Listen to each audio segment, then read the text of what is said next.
Okay, so Frostland Survivor Man here. I promised you a shot of Kakabeka Falls and a quick video from there. This is it. This is Kakabeka Falls. There's quite a bit of water going over there right now. It's usually not this heavy. If you look across the falls, so from where I'm standing, if you look behind me, you can see how the water kind of falls down, hits a second tier, and then falls again. And on the closest side, no, on the north side and the south side, the river is pretty much east and west. And on the north side and the south side, the way that it flows. So if you look down here, in the spring when all the runoff is coming, on the very bottom of the falls, there is a mist that rises from the falls. And the mist actually turns green. And the locals, we locals, refer to it as the green mantle. And that's the green mantle mist that rises up from it. It does that because on the backside of it, it's all green. And when the sun hits it directly, which the sun will do in the morning, the sun will hit the fog and the mist directly, it turns it green. And it looks really beautiful. Kakabeka Falls is actually even a longer drop than Niagara Falls, which is kind of fun. And then beyond that, you can see this backside after the falls. Along that far edge is where the portage was. For those of you who don't speak French, that means portage. Now, a long time ago, I can get away with this now. My friend Kenneth James, who I referred to as Kenny J, he and I would sneak down on the back side there. You could walk we could ride our bikes around the park. We'd sneak down and come across on the portage, and then we go down underneath the falls. In the summer, there's not nearly as much water going over this falls. You can walk along the shelf.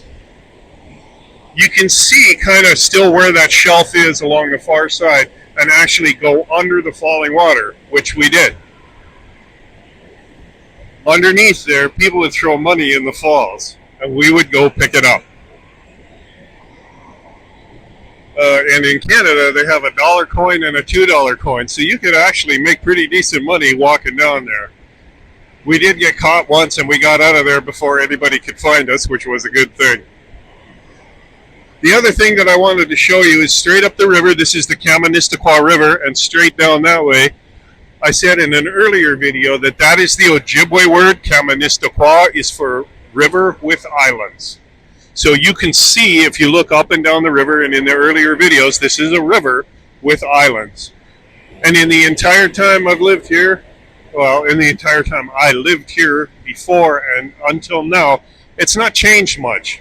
The thing that's changed about it is the commercialization. This beautiful overlook here, this wasn't here when I was a kid. You could walk right up to the edge of the cliff and look at the falls, and that was it. The bridge that's up here, to my left, your right, this is on the west side of where I'm standing. That bridge at one point in time was the Trans-Canada Highway. It was a one-lane bridge that went across the river right there. So you had to cross the river at some point, and that was it. You've seen this video.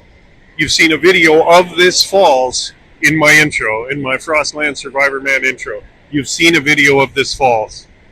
This is part of my heritage. This is part of my childhood. And one of the things that it shows very well is the geographic region called the Canadian Shield. The Canadian Shield is rocks, water, spruce, balsam, pine, and poplar and birch.